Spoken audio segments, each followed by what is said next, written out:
They mocked a single mom and an autistic man on Christmas Eve. Laughter echoed through the snow. But what happened next? A stranger appeared, and everything changed forever. One moment touched millions. Stick around, you won't believe how. Snow covered the small Vermont town like a white hush over forgotten dreams. Emily Hughes held 2 grocery bags, fingers stiff from the cold biting through her gloves. Behind her, little Liam tried to keep up, his small boots sinking into the snow. The scent of chimneys mixed with the silence of people closing their curtains early. Christmas lights blinked faintly from houses she could never afford to enter. Each flicker reminded her how close warmth was and how far away it felt.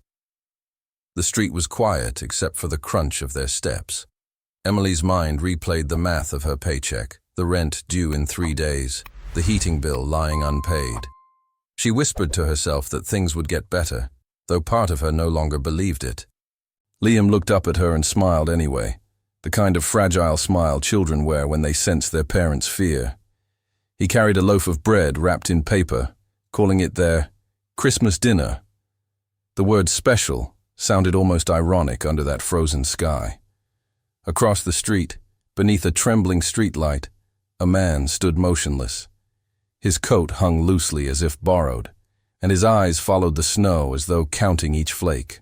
People passed him without a glance, but Emily slowed her step. There was something gentle yet broken about him, as though invisible strings pulled at his hands.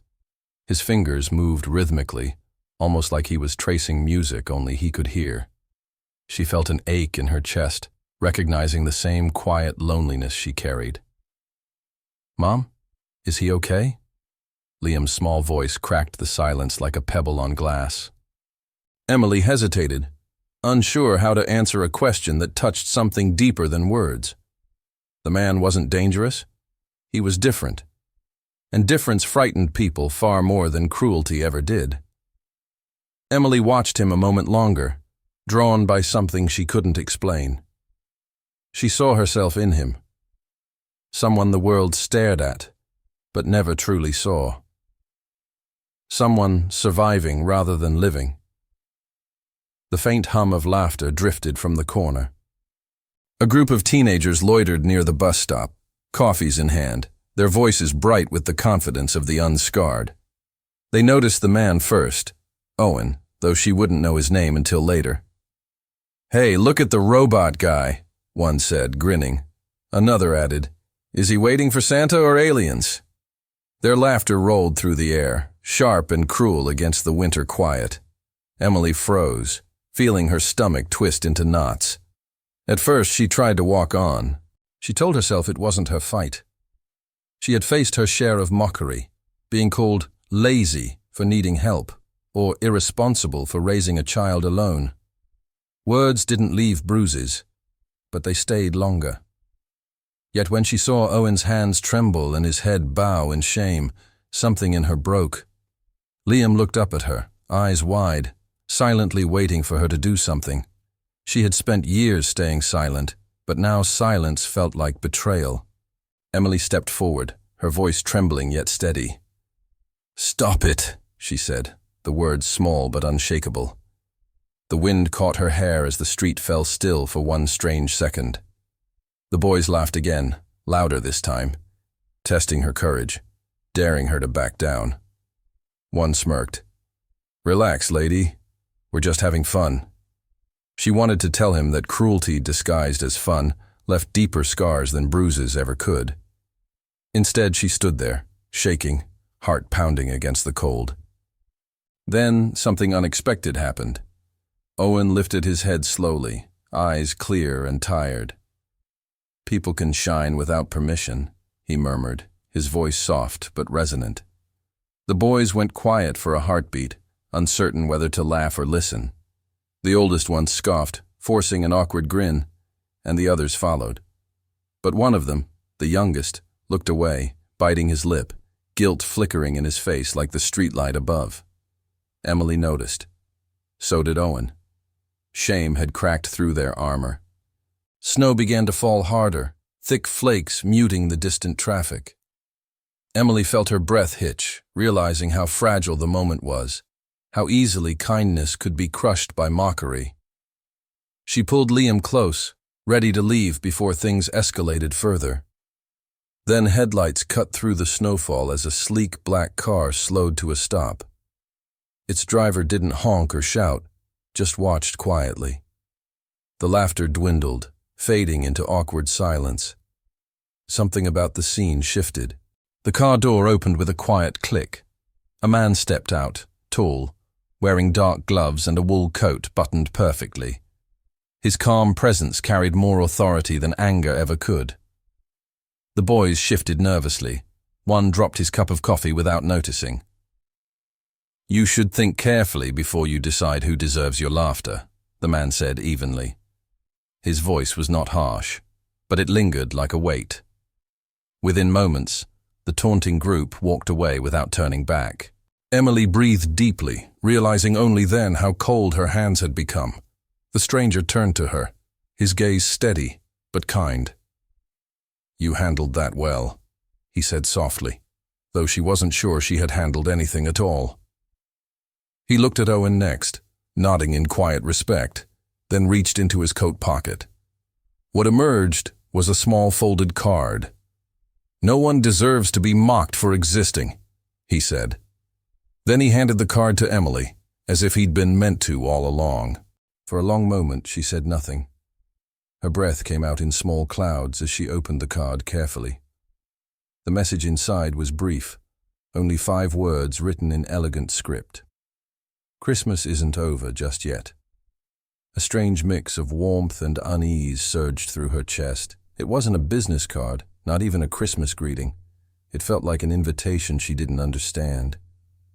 Owen leaned slightly toward her, eyes scanning the words. He smiled faintly, as if he knew something she didn't. Around them, the town resumed its rhythm. Cars passed, doors closed, and yet Emily felt suspended outside of time. Something about the stranger's voice lingered in her mind, how easily it cut through noise without force. She folded the card, placing it carefully inside her coat pocket next to her grocery receipt. Liam tugged softly at her hand. "Mom," he whispered. "Was he an angel?" She almost laughed, though her throat tightened instead. "No, sweetheart," she murmured. "Just someone who was watching." As they turned toward home, the snowfall thickened, wrapping the street in a kind of silence that made sound sacred. Emily glanced back just once. The stranger was gone. Only Owen remained under the flickering light, humming quietly to himself, the same rhythm in his fingers turning into something like music. She couldn't tell why, but she sensed that fate had quietly opened a door. Her life had shifted slightly off its axis, and there would be no turning back this time. Something in her chest, the part that still dared to hope, knew that this night wasn't done shaping her. And as Liam skipped ahead, leaving small prints in the snow, Emily kept her hand in her pocket, feeling the folded card warm against her palm. For some reason she couldn't name, it felt alive. That thought followed her all the way home, pulsing softly with meaning she didn't yet understand. Would you have trusted that stranger on a cold night like this? Tell me below in the comments. What would you have done? The next morning came gray and heavy, clouds hiding any sign of sunlight. Emily woke to the sound of the wind pushing against the thin windows of her small apartment. The card from last night still lay on the kitchen table, slightly wrinkled, like it had breathed in the night. Liam sat at the window, tracing shapes into the condensation with his finger. "Mom," he said softly, "do you think he'll be there tonight?" She didn't answer right away. Hope was fragile, especially when reality had teeth. She spent the day at the diner downtown, wearing a faded uniform and pouring coffee for faces that rarely looked up. Every tip mattered. Every dime became part of an invisible wall keeping hunger away. But her mind wasn't at the diner. It kept drifting back to that moment, the stranger's calm voice, the folded card, the quiet understanding in Owen's eyes. Something about the encounter had unsettled her. People didn't step into cruelty like that unless they carried a reason unseen by others. By nightfall, the temperature dropped further, the air sharp enough to sting the skin. Emily finished her shift and walked through the slush, the grocery bags lighter this time. Near the bus stop, voices echoed again. The same group of boys from yesterday. Laughter bounced against the storefronts, familiar and cruel. She tightened her coat and lowered her gaze, hoping they wouldn't notice her, but they did. One of them grinned, recognizing her before the mockery began again. "Hey, there's the Christmas hero!" one shouted, spilling his drink as he nudged another. "Where's your weird boyfriend tonight?" The words slashed through the air, leaving behind a sting that felt too familiar. Emily kept walking, shoulders tense, refusing to feed their cruelty. But denial is a luxury the powerless rarely get. Within seconds, another voice called out, "Guess kindness doesn't pay the bills, huh?" The others laughed, quick, shallow, desperate laughter that made her chest tighten. Owen appeared from nowhere, as if conjured by the noise. His large coat fluttered open slightly, his steps uneven on the icy sidewalk. Emily froze. The boys turned, excited by the arrival of their favorite target. "Look who's back," one said. "Maybe he brought that guardian angel of his." The laughter grew louder, feeding on itself. Owen didn't answer. He simply stood there staring at them, his hands twitching slightly, not from fear, but from focus. For a moment, even Emily couldn't tell what he was thinking. He murmured something under his breath, quiet and incomplete. Then, stepping closer, he spoke clearly. "Did you know your words can freeze?" The boys blinked, confused. "Because once they leave you," he continued softly, "they turn cold and cling to others." His tone wasn't angry. It was earnest, almost poetic. The smallest of the boys lowered his eyes again, embarrassed. But the others laughed louder, pretending not to hear the quiet truth behind his words. Emily felt her throat close with empathy and helplessness. "Come on, man," one shouted. "You gonna cry for Christmas?" The cruelty in his voice made Emily flinch. She wanted to step in, but the memory of past humiliation kept her glued to that patch of sidewalk. What if defending him again made things worse? What if they followed Liam home this time? She hated herself for hesitating.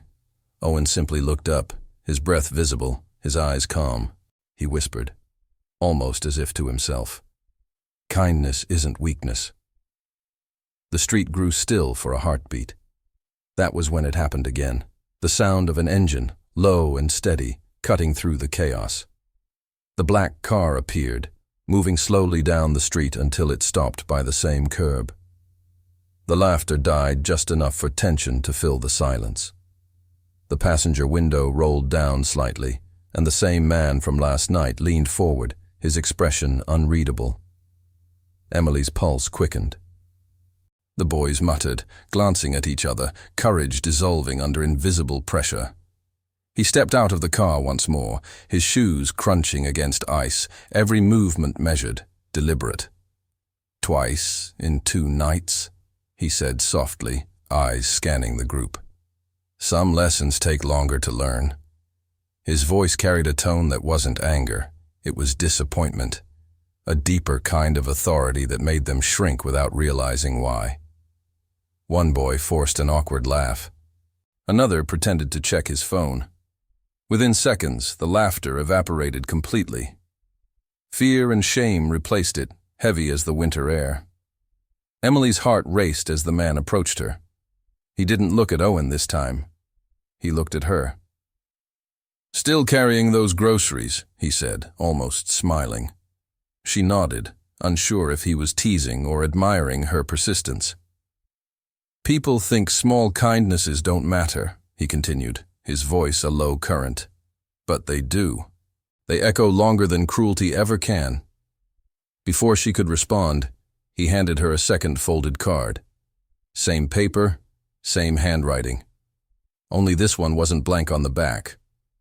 Owen leaned slightly, curious as she opened it. The words were simple again. but they struck like a quiet clock inside her chest. There's more to this story than you think. She blinked, confused.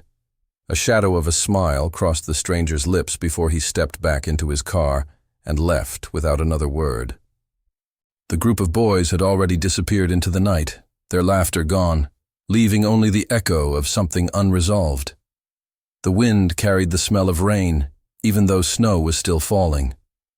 Emily watched the taillights vanish around the corner. "Who is he?" she whispered, not expecting an answer.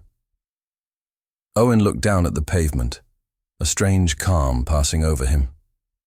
"Someone who remembers what most forget," he said softly. His voice was almost melodic, hypnotic in its simplicity.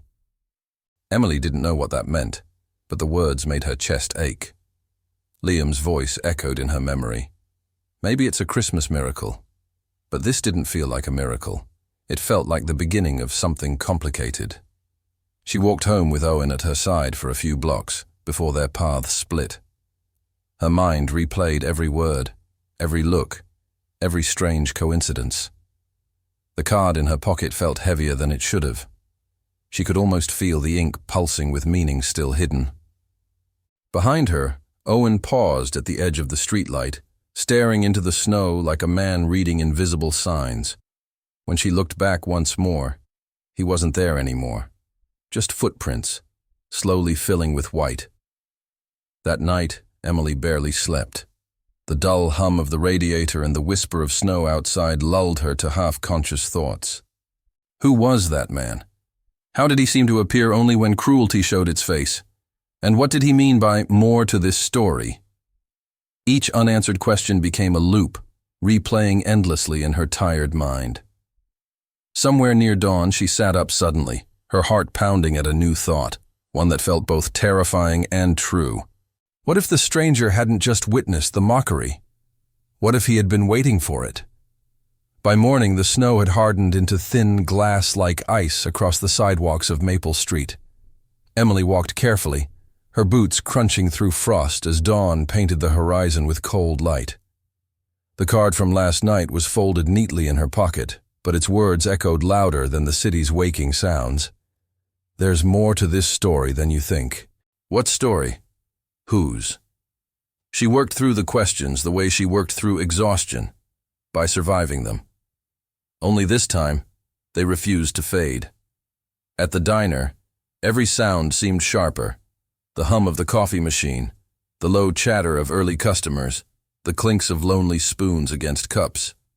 Emily wiped a table that didn't need cleaning, her thoughts trapped somewhere else entirely. How could a stranger appear twice in the same small town, like a ghost tied to her fate? When she told her co-worker Jenna about the encounter, Jenna laughed it off. "Maybe he's just one of those rich guys who likes to feel noble," she said. Emily forced a smile she didn't mean. Outside, the wind howled like it was carrying voices from the night before. Emily watched flakes dance against the windshield as she left work after sunset. The same bus stop now, a frozen stage for memories she wished she could forget. But tonight felt different. Too still. Too expectant. Every step toward home carried the strange sensation of being followed, not in a threatening way, but in a quiet, observing presence. Her shoulders tightened each time a car slowed behind her, though none stopped. Then headlights illuminated the corner of the street near the small bridge. The same black car. It moved slowly, deliberately, like a decision taking shape. Emily's throat tightened. For a moment she thought of turning back, but curiosity had its own gravity. Once you notice it, it pulls you forward. The car stopped precisely where it had the night before. The engine quieted, and the world around seemed to hold its breath. A silhouette moved inside, then the door opened with controlled grace. The man stepped out again, taller than she remembered, his presence impossibly calm. He wasn't dressed like someone passing through town. His coat was elegant, but there was no hint of vanity. His gaze met hers through the frost-tinted air. "You came back," he said, as if he had expected her. She hesitated, the wind stinging her cheeks. "Were you waiting?" she asked. He smiled slightly. People meet when they're meant to, not when they're ready. Something about his voice made time feel slower. Emily wanted to reply, but her breath caught instead. Her gaze drifted to the card still tucked inside her glove. "You wrote this, didn't you?" she finally asked. He nodded, almost imperceptibly. "You stood up for someone no one else saw," he murmured. "That matters." The sincerity in his tone disarmed her. No one had ever said those words to her. Not as a compliment, not as recognition. It was strange how genuine kindness unsettled her more than cruelty ever had. She didn't know what to do with it. Behind them, distant laughter echoed, this time from a small group exiting a nearby bar. The man's eyes shifted toward the sound but remained calm. "The world turns loud when sincerity shows up," he said quietly, returning his gaze to her. "Noise hates silence, because silence exposes truth." His words made no logical sense, and yet they did. Emily felt something stirred deep in her chest, like a childhood memory surfacing from nowhere. The stranger looked at her as though he could see the thought forming. Before she could speak again, Owen's voice broke the moment. "Emily." He appeared out of nowhere, carrying a tiny Christmas box in both hands. His movements were nervous but purposeful.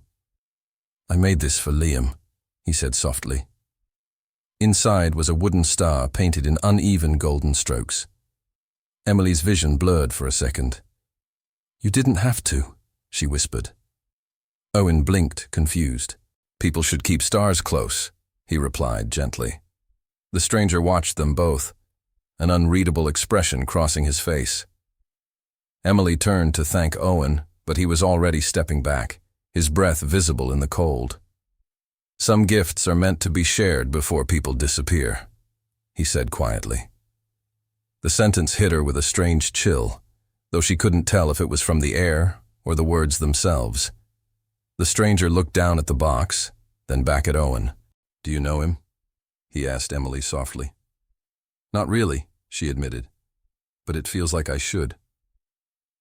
The stranger nodded once, as if that answer mattered more than any explanation. A moment later, he gestured toward the folded card. "Come to this address tomorrow at 7, he said, handing her a new one.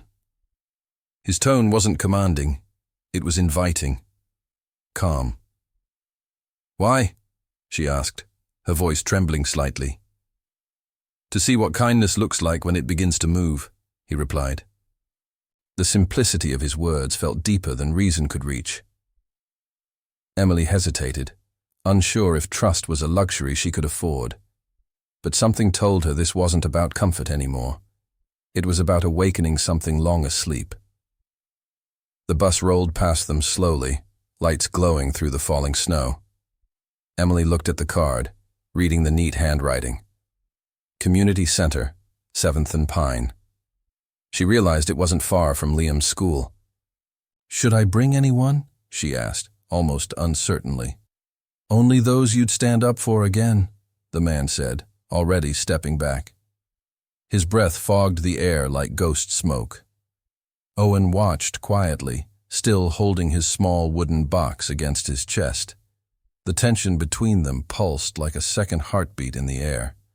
When the man returned to his car, the sound of the door closing felt final, like the end of a chapter Emily hadn't finished reading. The car drifted away into the fog of snow, leaving behind tire marks that would vanish within minutes. Owen looked after it, his shoulders slumped slightly. "He's not like other people," he said softly. Emily nodded, without answering. Her pulse refused to slow. Something inside her screamed she should be afraid, but another voice whispered that destiny rarely looks safe at first glance. That night, before bed, she placed Owen's star on the table near a flickering candle. Its uneven shape reflected amber light in strange, beautiful ways. Liam stared at it with quiet fascination. "It looks like it's shining even when the light's off," he said. Emily smiled faintly, though her mind was far away. She kept glancing at the card beside it, reading the address over and over again. The thought of tomorrow filled her with something terrifyingly unfamiliar, hope mixed with dread. As she blew out the candle, the glow died slowly, leaving streaks of faint light across the star. For the first time in years, Emily whispered a prayer, not to ask for anything but to understand. Why them? Why now? The world outside howled with wind and distance, but somehow she felt less alone. Still, one question lingered, persistent as the cold itself. What kind of man waits for strangers in the dark? And why did he choose her? The next evening arrived wrapped in silence, the kind of quiet that feels deliberate, as if the world were waiting for someone to move first. Emily sat by the window with the folded card in her hands, reading the address for what must have been the 10th time. The words seemed to shimmer faintly under the weak light of her lamp. Community Center, 7th and Pine. She told herself she wasn't going, that trusting strangers was a mistake she couldn't afford. But every time she tried to convince herself, a softer voice whispered, "What if you're wrong?" And that question weighed more than fear itself. Liam sat on the floor playing with his toy cars, humming a tune that sounded almost like the melody Owen had played the day before. Emily watched him, realizing how used she'd become to silence. Her life had shrunk down to practical survival. Get through the week, pay the bills, make sure Liam didn't see how hard it really was. But last night had shaken something loose. It had reminded her that small moments of light still existed, even in the gray monotony of endless noise. Maybe that was worth following once. Just once. As the clock ticked toward 7, she buttoned her coat and slipped the wooden star Owen had made into her pocket. She didn't tell Liam where they were going, only that it might be something nice. The walk through the snow felt slower than usual, not because the air was colder, but because the world around seemed more alive, each sound sharper, each breath more deliberate. When they turned the corner onto 7th Street, she noticed faint music echoing from somewhere ahead. Bells, laughter, and something else. Something warm. The community center stood quietly at the end of the block, the windows glowing with golden light that spilled onto the snow. Emily hesitated before stepping closer. She had passed this building 100 times before, but never really noticed it. Now, garlands hung from the roof, children's paper stars lined the windows, and a small sign outside read, "Christmas Gathering. All welcome." A lump formed in her throat. "Mom?" Liam asked. She forced a smile. "Let's just see what it is," she said, though her voice trembled. Inside, warmth hit them like sunlight after a storm. People were laughing softly, passing plates of cookies, tuning instruments, an orchestra of ordinary kindness. Emily's eyes scanned the room until they landed on a familiar face near the tree. Owen sat at a long table, wearing the same oversized coat but smiling wider than she'd ever seen. Children gathered around him, asking questions about the tiny stars he was painting. He looked up and waved when he saw her, his body rocking gently in excitement. Emily felt her breath catch. For once, he didn't seem alone. The stranger appeared moments later, emerging from behind a row of volunteers stacking gifts. His presence was calm as ever, though his eyes carried something softer now, a quiet relief perhaps. "You made it," he said as he approached. "I wasn't sure you would." Emily wanted to ask why any of this existed, how he had known she'd come, or what exactly this place was supposed to be. But all that came out was, why us? He smiled faintly, looking toward Liam. "Because some people remind the rest of us what goodness looks like when the world forgets." A group of children began singing carols nearby, their voices clear like the fragile ringing of glass. Emily felt something swell inside her chest, a mixture of longing and sorrow, like being shown a version of life she used to believe in. For a fleeting moment, she allowed herself to stop fighting the pull of the moment. Liam laughed as one of the volunteers offered him a cookie shaped like a star. Emily blinked against sudden tears. She couldn't remember the last time she had seen him laugh without worry around the edges. She turned back to the stranger. "I don't understand," she said softly. "All of this. For what?" His eyes drifted toward the open doors where people kept entering, a homeless veteran, a young mother carrying a baby, two teenagers who looked uneasy but curious. "For them," he answered simply, "and for those who stand up when it's easier to look away." His words fell gently, not like a speech, but like an invitation to believe in something unseen. Emily found herself nodding, though she still didn't fully understand what was unfolding. Hours seemed to pass without notice. Conversation flowed like warm tea, and laughter echoed under the twinkling string lights above. Owen played quietly on a small keyboard, the melody fragile but beautiful, his face glowing in the reflection of the Christmas tree. Emily felt time lose its usual sharpness. For the first time in years, she wasn't counting the minutes or worrying about bills. There, surrounded by strangers who somehow felt like home, she realized how much of her life had been spent expecting pain instead of peace. The stranger walked over to Owen midway through a song, setting a small red envelope on the piano. "This is for you," he said simply. Owen looked at him with wide eyes, unsure how to respond. "Merry Christmas," the man added, before stepping back. Emily watched with curiosity as Owen opened the envelope carefully. Inside was a slip of paper with 3 words written in graceful script. "Play for tomorrow." He smiled at it like a secret. She couldn't help but wonder what tomorrow was supposed to bring. Near the end of the evening, one of the organizers whispered something to the stranger. His expression changed, subtle but enough to create a small ripple inside Emily's chest. He thanked the volunteer, then looked briefly toward her, as if deciding whether to speak. "Is something wrong?" she asked quietly. "No," he replied, though his hesitation betrayed him. "Not wrong. Just unexpected."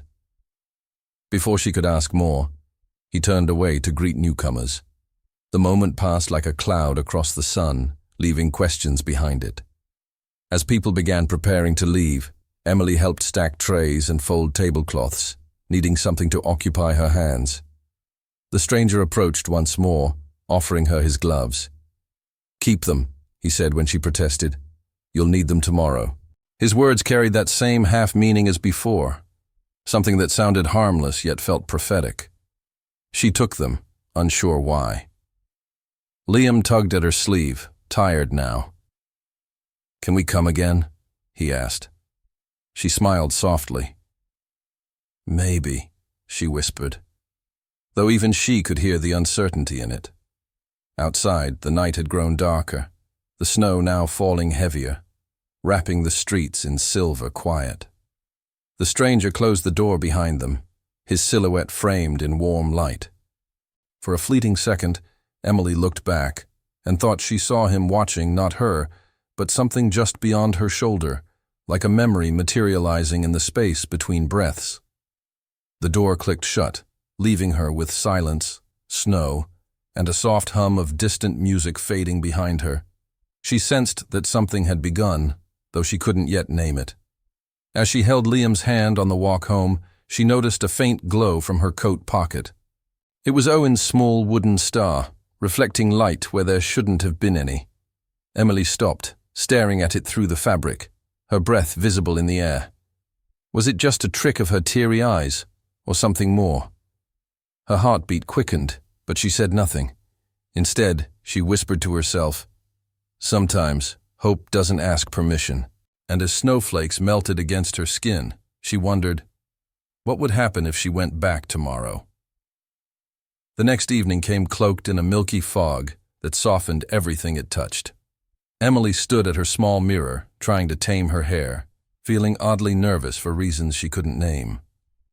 On the table, the wooden star glowed faintly, as if reminding her that light sometimes insists on being noticed. Liam sat bundled up beside the window, watching snow fall like ash from the heavens. "Are we going again, Mom?" he asked, excitement hiding beneath his soft voice. She hesitated, then nodded quietly. "Yes," she whispered, "we are." When they reached the community center, the golden light from inside seemed even warmer than before, casting gentle halos in the surrounding fog. People moved in and out carrying boxes, blankets, and trays of food. It wasn't a grand event, just quietly human. Emily could smell cinnamon and hot cocoa before she even opened the door. Stepping inside felt as though the world had shifted temperature, from cold isolation to unexpected belonging. And for a moment, she thought maybe that was enough. That simple warmth could rewrite entire winters.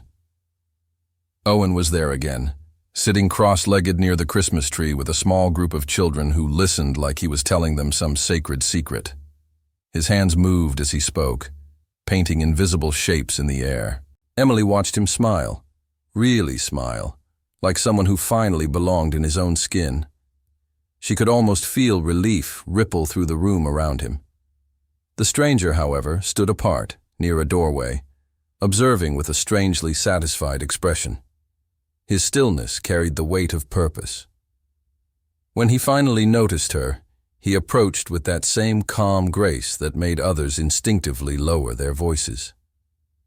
"You came back," he said simply. Emily managed a nervous laugh. "You keep saying that like you knew I would." He smiled slightly. "Some decisions are written before we realize we're making them."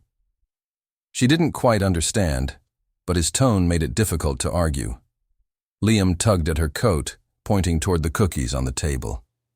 The man winked at him softly, before turning his gaze toward the stage at the back of the room. A small group of volunteers began playing a gentle tune on an acoustic guitar. The sound filled the hall like hearth smoke, weaving between conversations and laughter. Emily found herself swaying slightly, her shoulders relaxing for the first time in what felt like years. Across the room, Owen clapped along out of rhythm, his joy unfiltered. For the first time, she noticed people weren't looking at him with pity. They were listening. Something shifted quietly inside her chest. The realization that compassion, when shared, rewrites the way a whole crowd behaves. The stranger leaned closer, speaking softly so only she would hear. "Do you see how quickly cruelty unravels when kindness refuses to back down?" She turned toward him sharply, but his gaze wasn't confrontational. It was almost paternal. "Most people don't mean to be cruel," he continued. "They just forget what gentleness looks like." His words rang true in a way that made her uncomfortable. Because beneath her exhaustion, Emily knew there had been days she too had chosen silence over courage. And somehow, he seemed to know that too. Liam returned with 2 paper cups of cocoa, his mittens damp from melted snow. Owen followed, placing a small box on the table.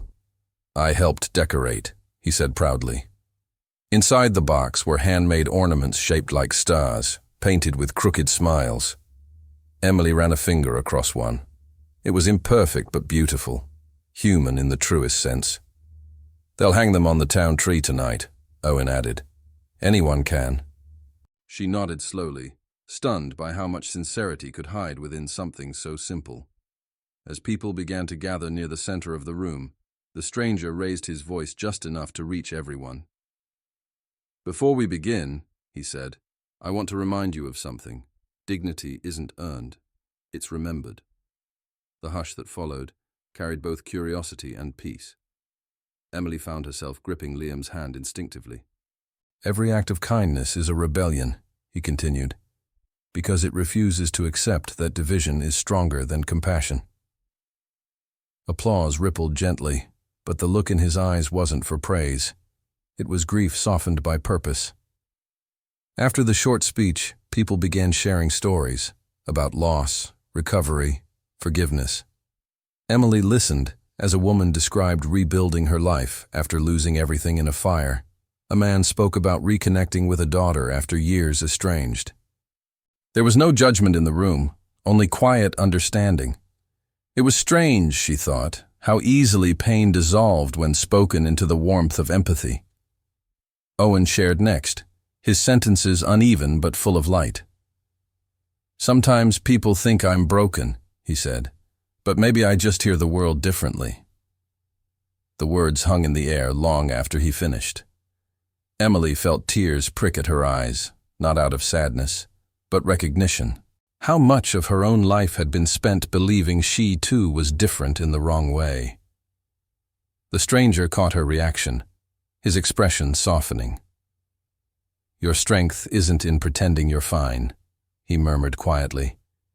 "It's in letting people see what you've survived." She looked down, unable to respond, afraid that speaking might let too much out at once. The smell of pine and candle wax filled the silence between them. Later, when most had left, Emily stayed to help clean up. The stranger folded chairs silently beside her, his presence unintrusive but steady. "You've built something here," she said finally. He smiled faintly. "Not me," he replied. "People do that themselves when they stop demanding perfection." He paused, glancing toward the tree. "I just remind them they still belong somewhere." The simplicity of his statement unsettled her again. How could belonging feel like both a gift and a secret? She wanted to ask more, but her throat tightened. Outside, the snow had slowed to a gentle drift. A small group gathered around the town Christmas tree in the courtyard, hanging ornaments by the light of lanterns. Emily watched Owen carefully place his painted stars, his movements deliberate, reverent. Liam clapped as his mother lifted him to hang one higher. Around them, voices rose softly in song, and for one unguarded moment, the world felt healed. The stranger stood a few steps behind, hands in coat pockets, eyes reflecting the golden blur of candlelight. Then, as Emily turned to thank him, she noticed something unsettling. He had stopped watching the celebration entirely. His gaze was fixed instead on the edge of the crowd, on a man in a long, dark coat standing apart, partially hidden behind the fountain. Emily's breath caught when she recognized the posture. Her ex-husband. The one who had vanished 2 years earlier after abandoning them without a word. Her pulse quickened in disbelief. What was he doing here? Why now? The warmth she'd found faltered into uneasy tension. The stranger's jaw tightened subtly, as if he too recognized the man. "There are unfinished stories everywhere," he said softly, his voice steady but quieter now. Emily couldn't find words, only the echo of old pain rising like smoke. Her chest ached as memories collided. Apologies never heard, lies never answered. The carols continued behind her, but their harmony now felt distant, fragile. She turned toward the stranger again, but he wasn't looking at her anymore. His eyes were fixed on something far heavier, something coming closer. And in that frozen stillness, under the glow of golden lights, Emily realized, peace never arrives without testing the hearts that reach for it. The sound of music faded into a dull echo, as Emily's world narrowed to one point, the man by the fountain. He stood beneath the falling snow, half in shadow, his dark coat dusted with white. For a moment, her mind refused to connect the image with the memory, as if the years apart had turned him into something unreal. But then he shifted his weight and looked up. Those eyes, familiar, cold, and heavy with old pride, erased all doubt. Her breath caught painfully. "No," she whispered, her voice vanishing into the winter air. He started walking toward her, slowly, carefully, as though the ground might break under his shoes. Around her, life carried on. The tree lights glowed, children laughed, Owen hummed a quiet tune. But Emily's pulse drowned it all out. Everything she thought she had buried rose again with sharp precision. The night he left, the letter he never sent, the months spent convincing herself she didn't need answers. Now, here he was, haunting her like an apology delivered too late. She wanted to run, but her legs refused to move. When he finally stopped in front of her, his voice came out softer than she remembered.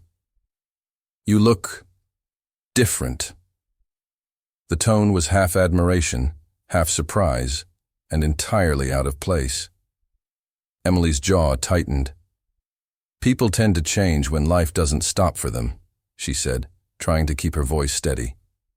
He nodded awkwardly, glancing around as if seeking an escape from his own discomfort. "I didn't think I'd see you here. I just wanted to—" He paused when he noticed Liam by her side. The color drained from his face. Liam blinked up at him curiously, holding his mother's hand tightly. Emily felt her chest cave in at the sight. The father who'd walked out, facing the child who didn't remember him. You've grown," the man said, his voice cracking. Liam looked to his mother for answers, confused by the stranger's trembling expression. Emily bent down, her tone calm but sharp. "Liam, go stand with Mr. Owen for a minute, okay?" The boy hesitated, reluctant but obedient. When he walked off, Emily turned back to the man, her eyes cold as the snow around them. "I know what you're thinking," he said quickly. "You have every right to hate me." Emily almost laughed. Hate? No, something quieter had replaced it long ago. "I stopped feeling anything strong enough to call it hate," she replied evenly. "That's what time does. It cleans the wounds, but leaves the scars exactly where you can see them." He winced, his breath visible, his hands clenched in his pockets. "I made mistakes," he said, voice trembling now. "I didn't handle things right. I thought leaving was protecting you." Her answer came like frost, measured but final. Leaving never protects anyone. It only transfers the pain. The truth hung heavy between them. Around them, people began to notice. The stranger from the previous night standing nearby now, silent but watching. His gaze wasn't one of intervention. It was observation, like someone waiting to see whether justice would take mercy or stay silent. Emily crossed her arms, guarding herself from the cold and from everything else. "Why now?" she asked, her tone barely above a whisper. "Why come back?" He opened his mouth, then faltered. "I saw you. In a photo online," he said, hesitant. "The community event. Someone shared it. You looked happy. I didn't think you'd want to see me, but—" He trailed off as if realizing how empty that sounded. Emily's heart twisted between fury and sorrow. The irony was unbearable. He had come back not because of guilt, but curiosity. She almost pitied him for it. Almost. Snowflakes gathered in his hair like fragile truths, too light to drown him, but too visible to ignore. Before Emily could speak, the stranger stepped closer. His voice remained gentle, yet carried the weight of authority. "Not everyone returns to heal," he said calmly. Both turned toward him, startled. "Some return to measure what they lost." Her ex lowered his gaze, guilt flickering across his features like static in a weak signal. "You don't understand," he muttered. The stranger's eyes softened, though his tone did not. "Maybe not, but she does. And that's what matters." For once, Emily didn't feel invisible. She felt seen, defended without words. Her ex took an uneasy step back, trying to reclaim control. "I came here to make things right," he insisted. The stranger tilted his head slightly. "Do you even know what right looks like for the people you left behind?" Silence stretched thin, painful, almost luminous. Emily's heartbeat slowed, matching the rhythm of the snowfall. She suddenly realized something. Pity and forgiveness aren't the same, and sometimes pity feels heavier. "You can't undo disappearance," she whispered quietly. "You can only learn to live with what you walked away from." Liam went back to her side, clutching her sleeve, and Owen followed behind, watching with quiet, curious eyes. The tension was fragile but real, like a thread strung between worlds that once belonged together. Owen tilted his head slightly before speaking. "Words don't fix broken music," he said softly. The simplicity of the sentence pierced the air deeper than any argument could. Emily knelt beside Liam, holding his hand once more. "It's okay," she murmured, her voice trembling but grounded. "We're okay now." Her ex swallowed hard, sensing the distance between them wasn't physical anymore. It was permanent. The stranger placed a hand gently on his shoulder. "Sometimes the most merciful thing you can do," he said quietly, "is accept that you're no longer part of the story." The man nodded, broken, eyes wet but defiant in some old, misplaced pride. He turned away slowly, footsteps crunching into the snow ahead. No one followed him. The song from inside drifted faintly through the night again, soft and forgiving. But Emily didn't move. Not yet. Owen reached into his pocket and pulled out one of his wooden stars, pressing it into her hand. "For new beginnings," he said simply. His voice carried the kind of innocence that made everything else seem survivable. Emily smiled weakly. "Thank you, Owen." The stranger watched, expression gentling into something like relief. "Endings are quieter than people realize," he said almost to himself.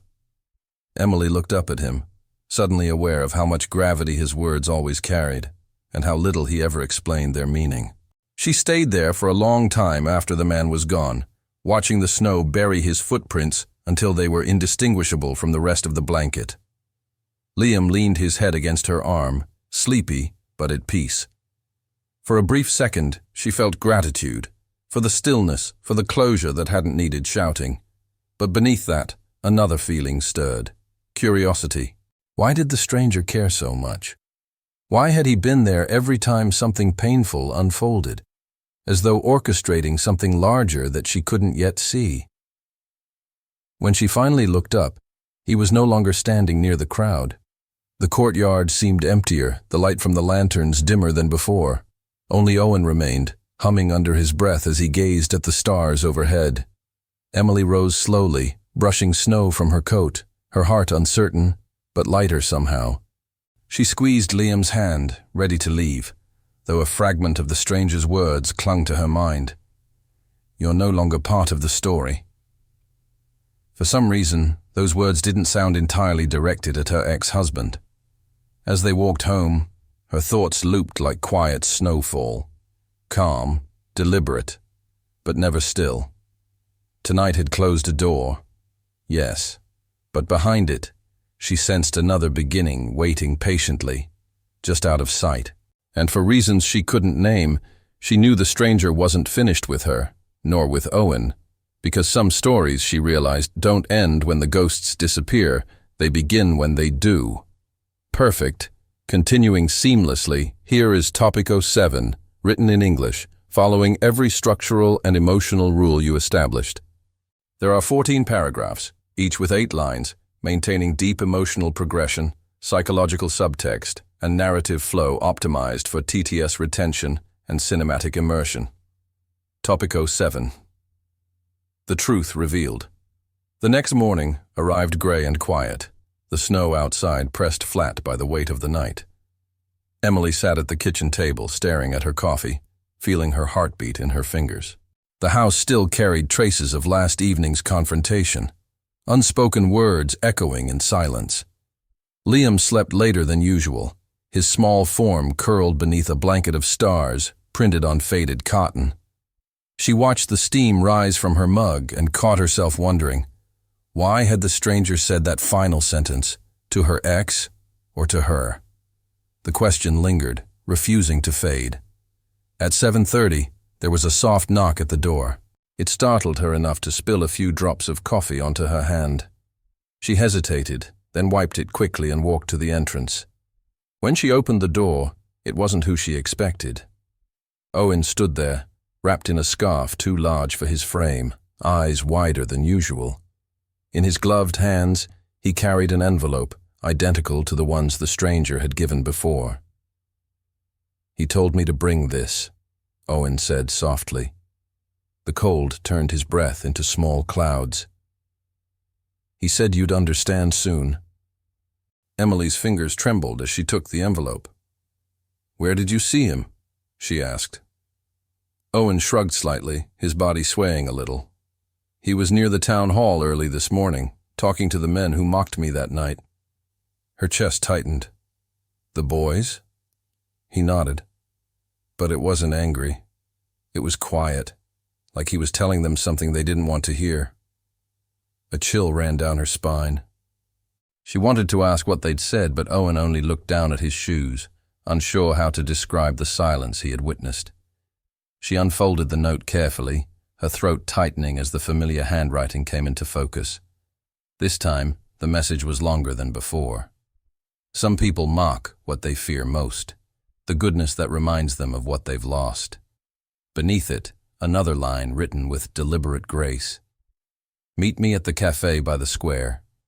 Come alone. Emily looked up, heart quickening. He wants to see me, she murmured. Owen nodded, then hesitated. Be careful, he said quietly. Sometimes truth can hurt louder than lies. The cafe sat near the frozen fountain at the town square, its warm lights flickering through crystal windows.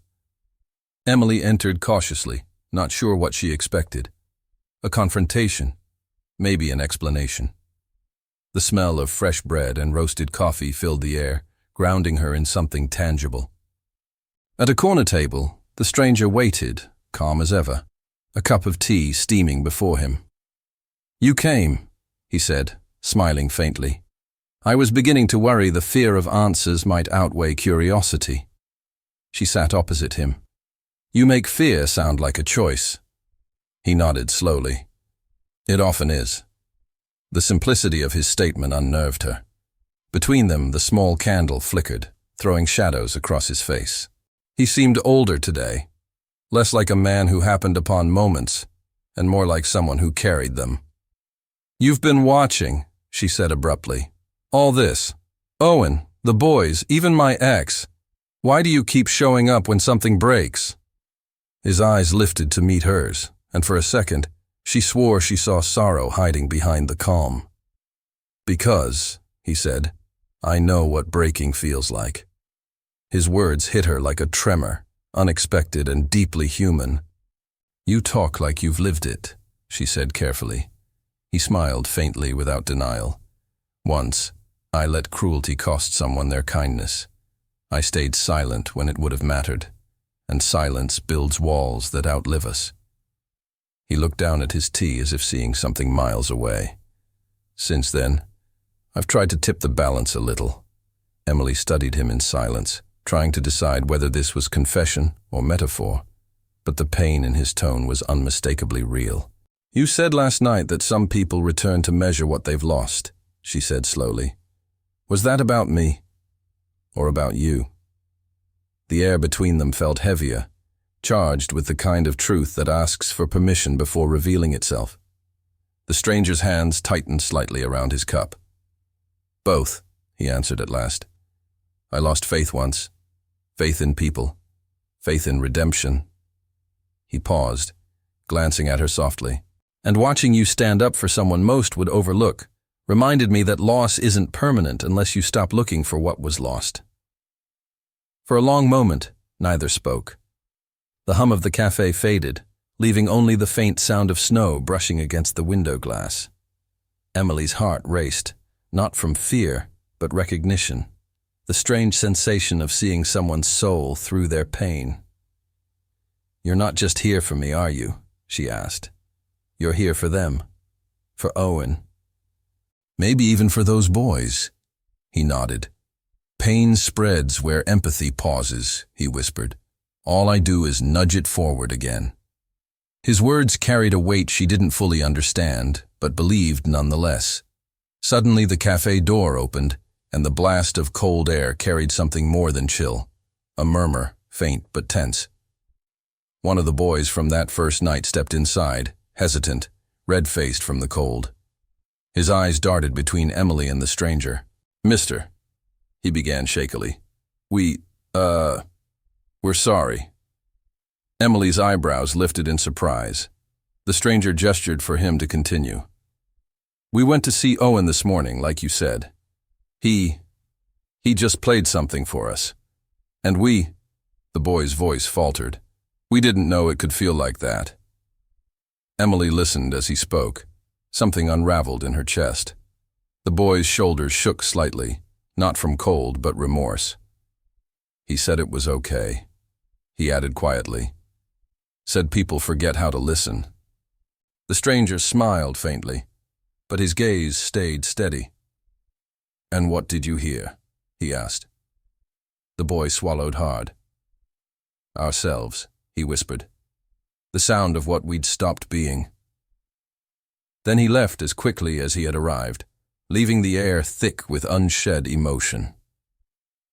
Emily looked down, overwhelmed by the simplicity of redemption. When she turned back to the stranger, his expression had softened into quiet peace. "You really did this," she murmured. "You made them come back." He shook his head. "No," he replied gently. "I only gave them silence long enough to hear themselves." The line blurred between metaphor and miracle, but neither felt out of place. "So what happens now?" she asked softly. He exhaled through a faint smile. "Now," he said, "now, something good begins to grow where pain once lived." The certainty in his eyes made her believe him. Outside, the world seemed brighter, though the snow hadn't stopped falling.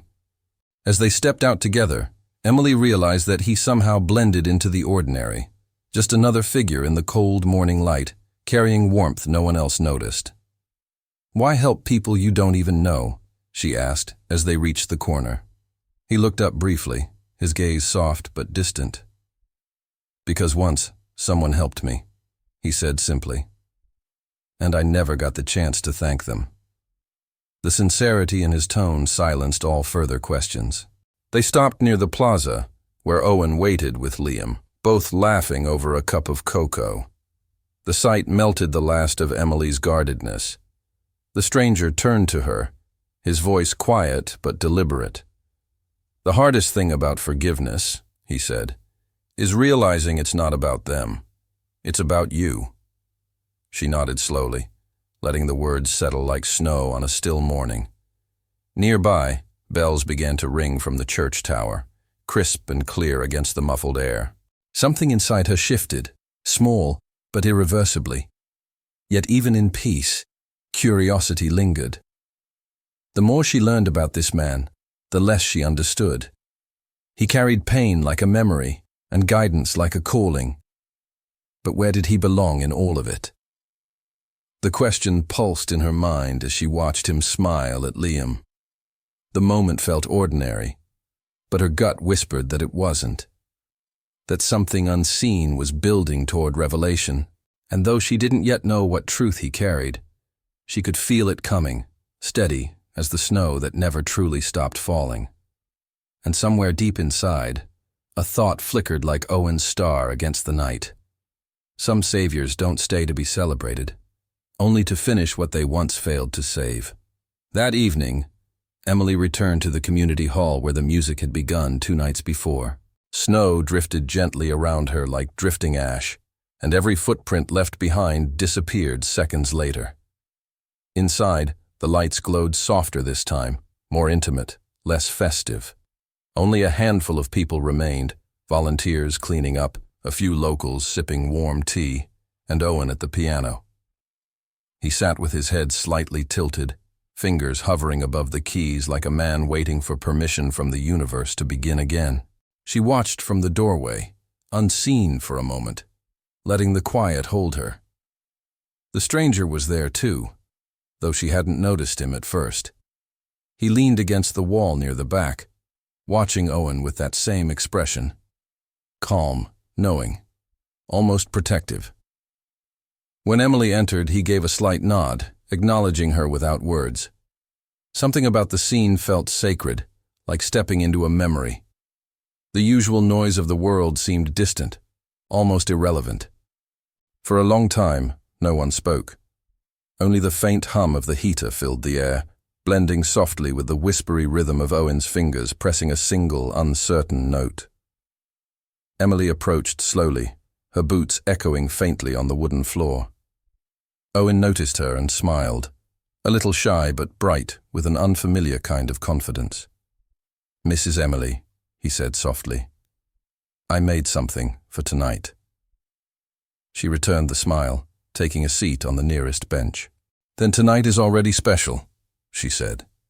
He looked down at his hands and nodded, whispering something under his breath like a silent countdown before beginning. The first few notes were uneven, hesitant, but then something happened. His fingers found the melody again. The music was fragile at first, built from mistakes and pauses, yet every wrong note carried a kind of honesty the world rarely hears. Within minutes, hesitation turned into flow. Owen wasn't just playing anymore, he was speaking through sound. Each key struck a story, every pause a confession.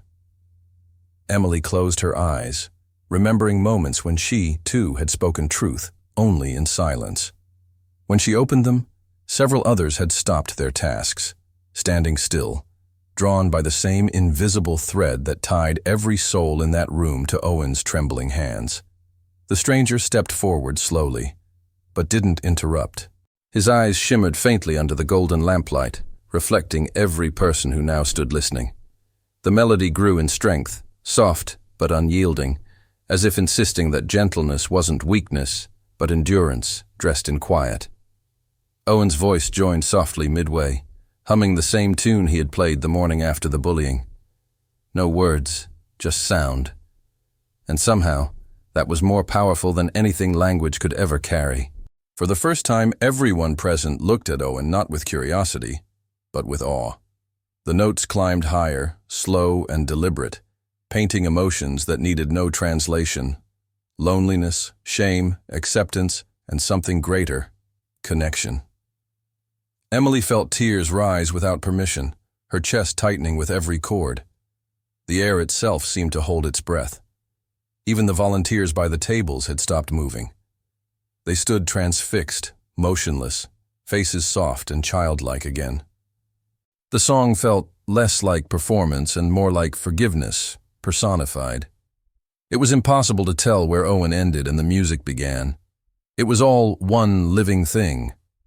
When the final note settled into silence, no one clapped, no one dared to. Instead, there was a stillness that stretched golden and infinite. Emily exhaled shakily, realizing she had been holding her breath the entire time. Owen sat upright, blinking fast as if unsure what he had just done. The stranger approached first, not applauding, not speaking, just placing a gentle hand on Owen's shoulder. "That," he whispered, "was what humanity sounds like when it remembers itself." The words weren't meant to flatter. They carried reverence, barely louder than the lingering echo. Owen smiled faintly, his eyes shining in the glow of the Christmas lights. "It felt warm," he murmured. "Like everyone could finally hear each other." The stranger nodded once. "You gave them back their pulse," he said quietly. Emily felt something in those words wrap around her heart, because for the first time she realized how long the world had been starving for softness, for permission to feel without fear. The others began moving again, but slower this time, as if walking through something sacred that could shatter with noise. The stranger then turned to Emily, handing her a small folded cloth. Inside, it was one of Owen's stars, the one he had kept for himself all this time. She looked at it, confused, and then noticed something different. Etched faintly on its back were words written in tiny letters. "You are part of this melody now." Her lips parted in disbelief.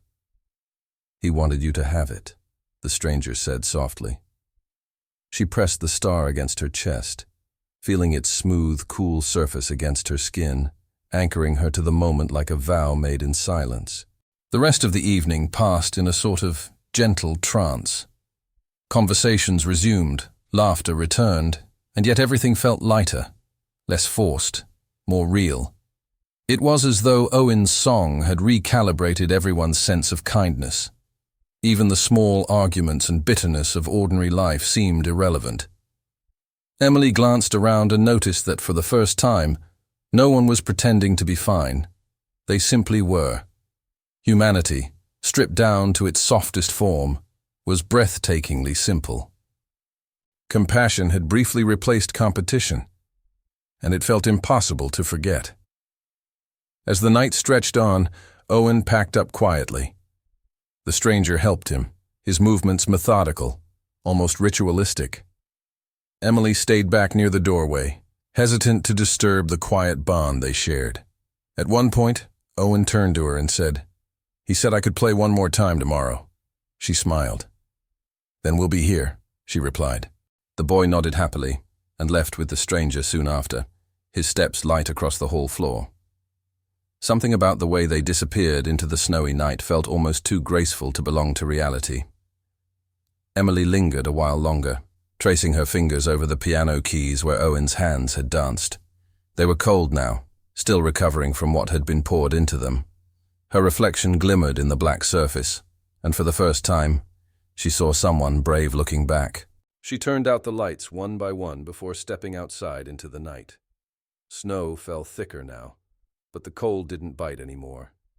The star in her pocket warmed like a heartbeat, rhythmic and alive, whispering silent gratitude into the folds of fabric around her. She didn't know it yet, but that performance had changed more than just the room. It had sent ripples across the small town, softening hearts that had forgotten how to listen. Somewhere, one of the boys from that night played guitar for the first time since childhood. Across town, an old widow left soup on a stranger's doorstep. No one would ever connect those things back to a young man at a piano. But Emily did, because she had seen the moment humanity's noise turned quiet enough to hear itself again. And no one walks away unchanged from that sound. And though she went to bed that night feeling lighter, a question formed in the silence just before sleep, subtle but insistent. If Owen's song could reach the ones who mocked him, what kind of truth could the stranger's silence reveal next? Understood. Here's Topic 09, continuing seamlessly from your previous narrative. This chapter maintains emotional intensity and psychological immersion, expanding the mystery while deepening human connection. It contains 14 paragraphs, each with 10 lines, written in immersive, cinematic prose perfect for TTS narration and audience retention. Topic 09, The Song for Emily Morning. Light spilled softly across Emily's kitchen table, brushing her face with gold. She stirred her coffee without tasting it, lost in the memory of Owen's music. It played in her mind like a voice that had turned into light. Every chord had felt alive, as if it knew everyone it touched. She glanced at the small wooden star resting on the table beside her. It was an ordinary thing, painted, imperfect, but its weight defied reason. Each time she looked at it, she felt calmer, as if something invisible was breathing quietly beside her. Life didn't feel smaller anymore. It felt paused, like a page between chapters. By midday, Emily decided to visit the community hall again. She told herself it was to return a borrowed thermos, but deep down, she knew it was more. The place had imprinted something inside her. The moment she stepped inside, she felt it again. Peace, quiet, and that almost holy fragrance of wood and winter air. Owen sat at the piano already, humming under his breath, fingers fluttering above the keys like wings. The stranger wasn't there yet. "You came early," she said softly. Owen smiled shyly. "Sometimes songs arrive before people do," he whispered. Emily laughed gently at his answer, sitting near the front row as he began to play.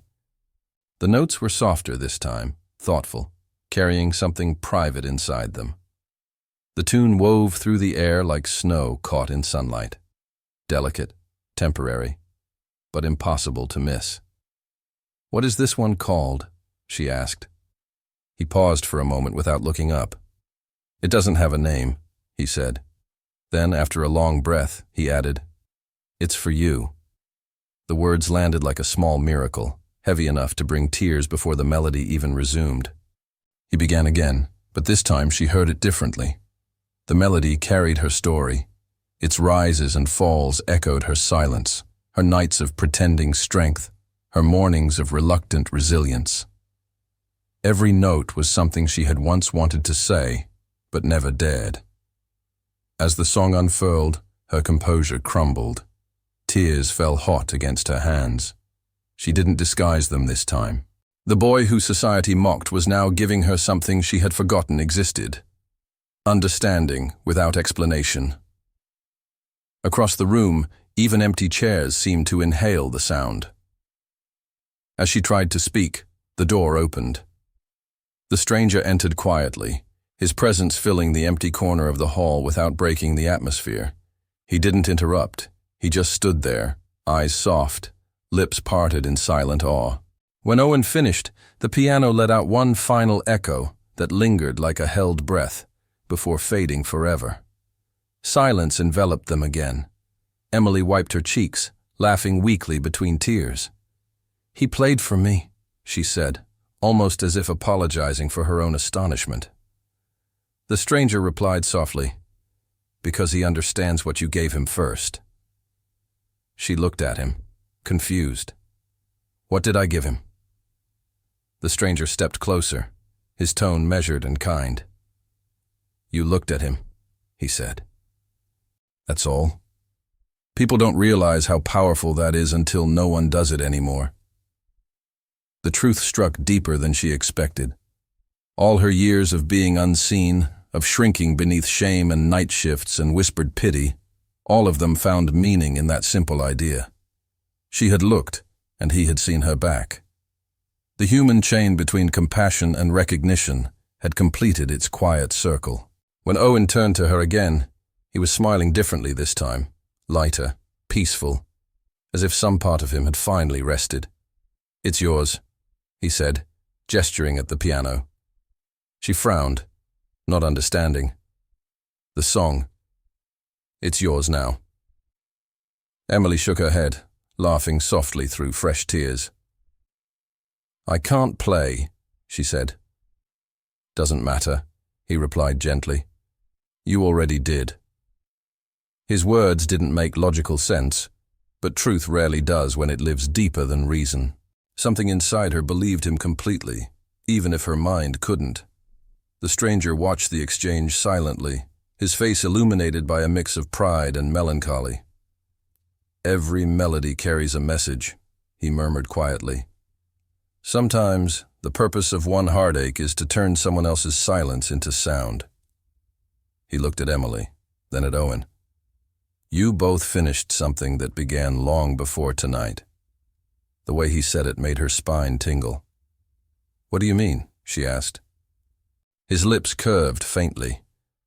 "Sometimes kindness runs in circles that don't close until generations later." His eyes flickered, as though he'd just spoken partly to himself. That night, the three of them walked through the empty main street together. The town was quiet, alive only with soft hums of Christmas light timers ticking in the cold. Owen carried his star-shaped ornament in one hand, swinging it gently. The stranger walked on the other side, shoulders relaxed, almost peaceful. "Where are you from?" Emily asked quietly. "Know where people look," he answered. The reply sounded cryptic, but not evasive, as though geography meant less than purpose. "Then how do you keep finding people like us?" she pressed. He smiled faintly.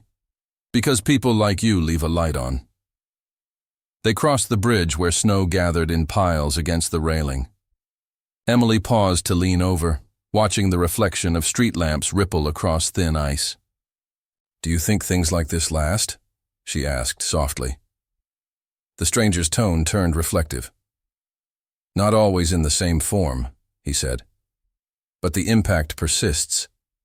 It hides in the way people treat a stranger, in the words they choose next time they have the chance to be cruel or kind." Owen hummed quietly beside them, his melody chasing away the cold. Emily realized that perhaps endurance was quieter than she thought. When they reached her building, the stranger stopped. "Will we see you tomorrow?" she asked. He hesitated, a flicker too long for comfort. "Maybe," he said finally, "if the story still needs me." She wanted to ask what that meant, but his eyes already told her she wouldn't get more. "Good night, Emily," he said, his voice soft like closing pages of a well-loved book. She watched him fade into the snow-covered street until his outline dissolved completely. Owen stayed beside her, looking up at the same fading spot, whispering, "He always disappears like that." Inside her apartment, the silence felt transformed. It wasn't loneliness anymore. It was spacious, gentle, capable of holding new things.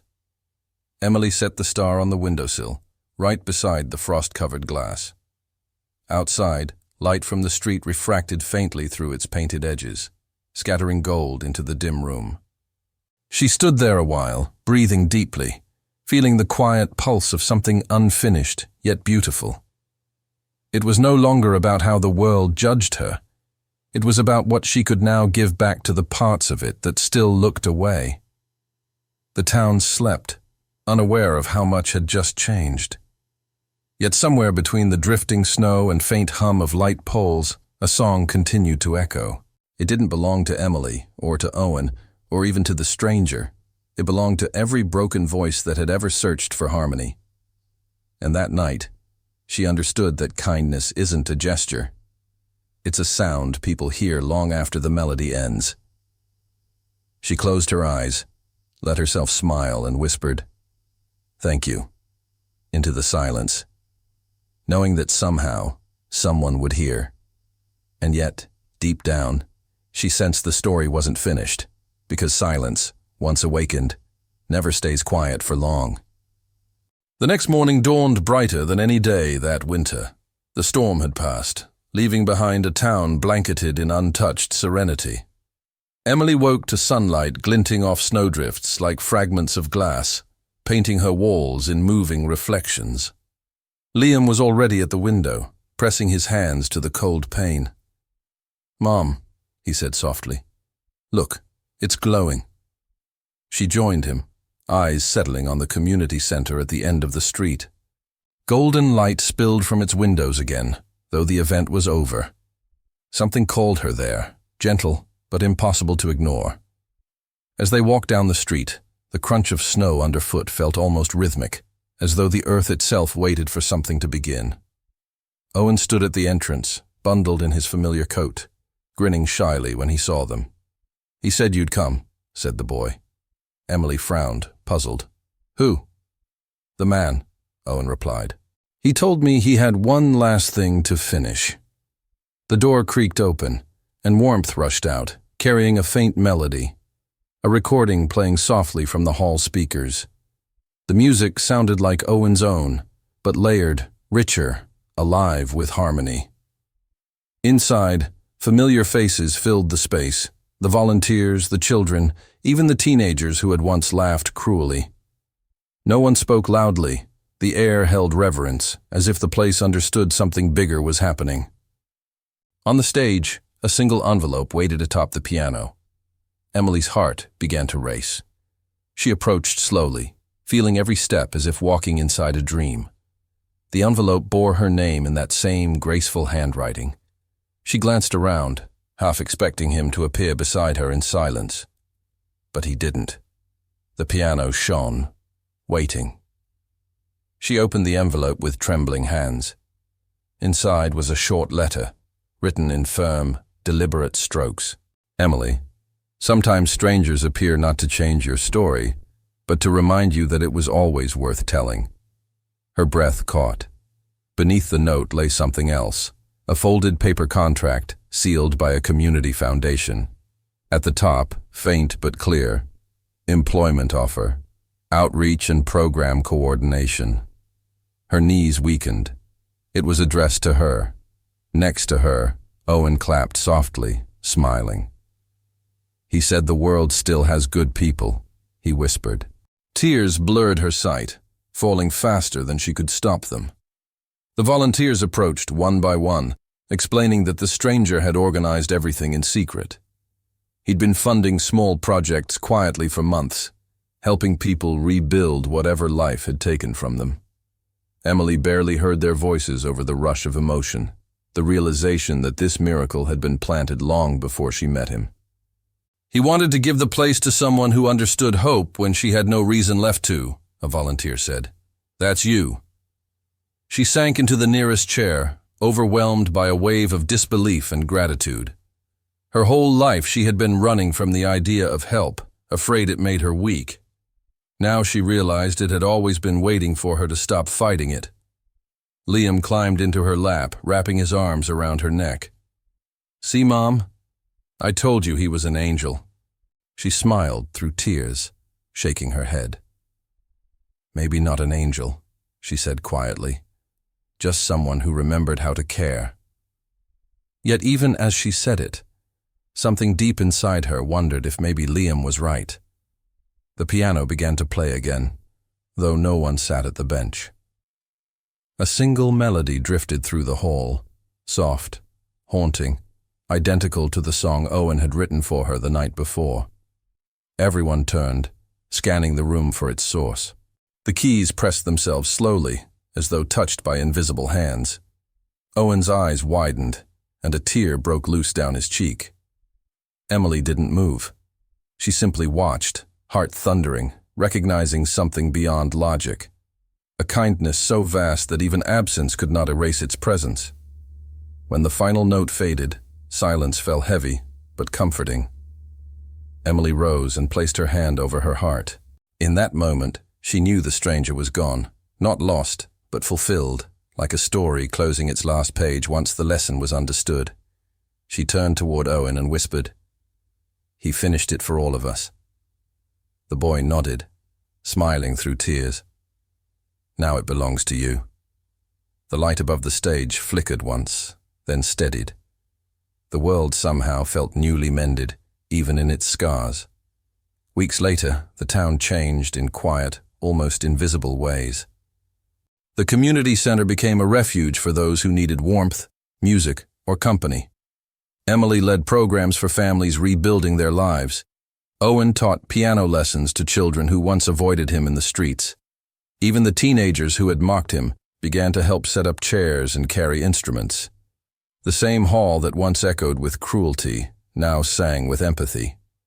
Every note played was a continuation of that night's melody, the one no one dared to forget. On the coldest evenings, Emily would walk home under the silver sky, hearing faint music through the snow.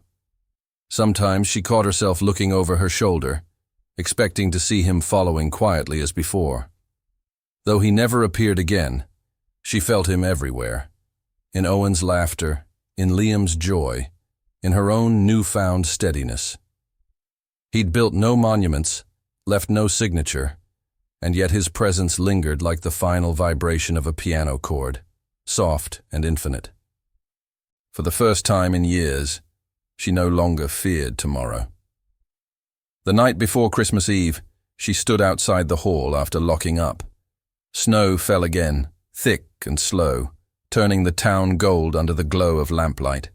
In the distance, church bells chimed midnight. Emily reached into her coat pocket, pulling out the wooden star. It felt warmer than ever. When she lifted it toward the light, she noticed something she hadn't seen before. Tiny etched letters along one edge. "You are the warmth now." Her heart clenched gently. The words were his final gift, hidden in plain sight all along. Days turned into weeks, and she carried that star wherever she went. It sat by her window as she worked late nights, glinting each time snow fell outside. Owen would come by often, bringing new songs to share, each one different, but all born from the same quiet truth. They had survived the cold by choosing to stay kind. People from neighboring towns began to visit the center, drawn by stories of something soft and unexplainable happening there every Christmas Eve. No one ever saw the stranger again, yet his story never left the place. Years later, when Liam asked who the man really was, Emily smiled. "Someone who believed enough to make others believe again," she said. "That's the only kind of miracle the world ever really needs." She often looked toward the snowy hills beyond town then, half expecting to see a black coat fading into the distance. The years didn't dull her memory of him. They deepened it, made it part of her rhythm. Kindness, she realized, was a song that never truly ends. It just changes singers again and again. That Christmas Eve, the town lights flickered on early, shimmering across the snow as families gathered near the tree. Owen, now taller, played the same melody that had once broken the world open. Emily stood beside him, watching the glow dance over everyone's faces. The air smelled of pine and cinnamon, laughter blending with the sound of pure frost. For a moment, she imagined the stranger somewhere nearby, watching, smiling, fading softly into the golden hum of belonging that he had restored. Because some people don't stay forever. They just stay long enough to make forever possible. If this story touched you, take a deep breath and remember, kindness and hope still exist, even when life feels unbearably heavy. Emily, Owen, and Liam remind us that pain can be the soil where light finally takes root. So if you've ever felt unseen or carried more than anyone knows, you're not alone.